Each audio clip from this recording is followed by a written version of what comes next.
MiG-21 aircraft.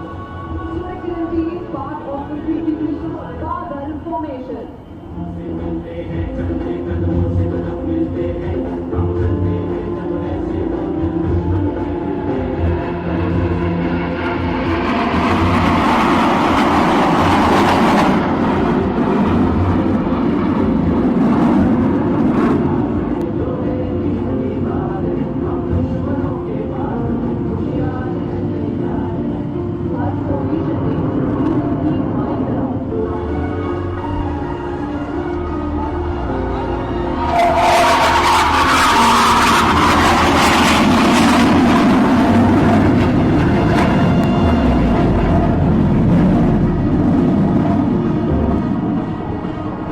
साथियों, आज जब हम MiG-21 को इसकी ऑपरेशनल जर्नी से विदाई दे रहे हैं तो मुझे लगता है हम एक ऐसे अध्याय को विदा करने जा रहे हैं जो न केवल इंडियन एयर फोर्स के इतिहास में बल्कि हमारी पूरी मिलिट्री एविएशन की जर्नी में गोल्डन लेटर्स में लिखा जाएगा। MiG-21 केवल एक एयरक्राफ्ट या मशीन भर ही नहीं है, बल्कि यह भारत और रशिया के बीच गहरे संबंधों का एक प्रमाण भी है।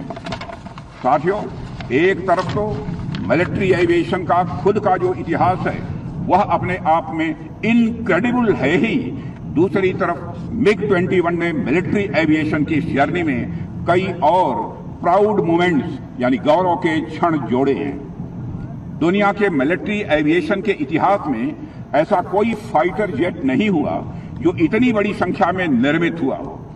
दुनिया भर में MiG-21 के 11,500 से अधिक विमान बनाए गए और उनमें से लगभग 850 विमान भारतीय वायुसेना का ही वह हिस्सा रहे हैं।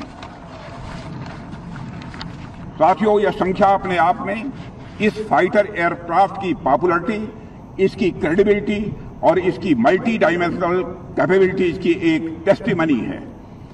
अभी आप लोगों ने देखा कि MiG-21 की फाइनल फ्लाई पास्ट को air chief marshal AP Singh ने स्वयं लीड किया है और यह इस मशीन की क्रेडिबिलिटी और एयर वॉरियर्स के मन में इसके सम्मान को दर्शाता है।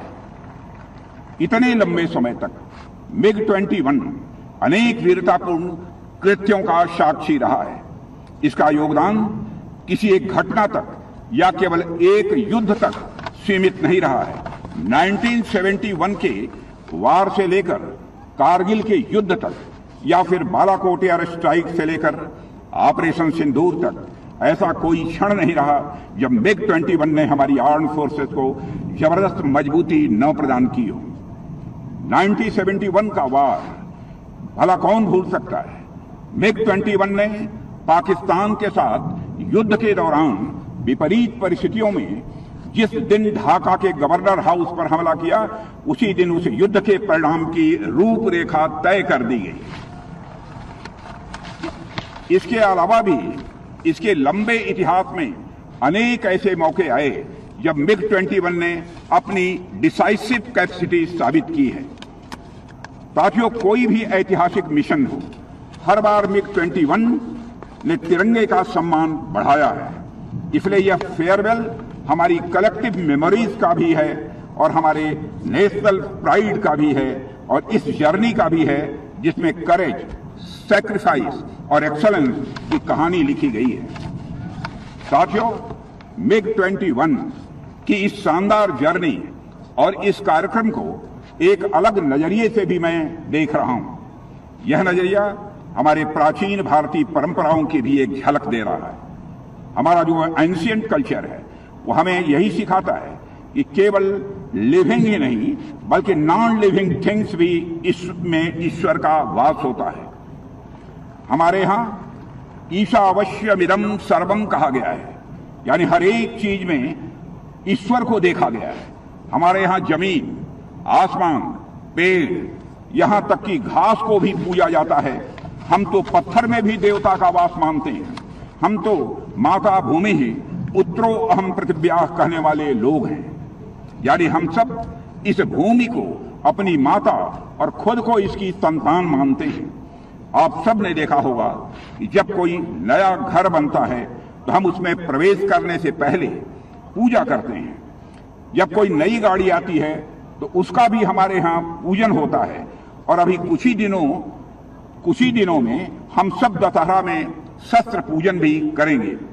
यह परंपरा केवल आस्था और विश्वास नहीं है, यह हर टूल के प्रति, हर सिस्टम के प्रति, हर इंस्ट्रूमेंट के प्रति हमारी कृतज्ञता की यह भावना है, जो हमें प्रोटेक्ट करती है, जो हमें एम्पावर करती है।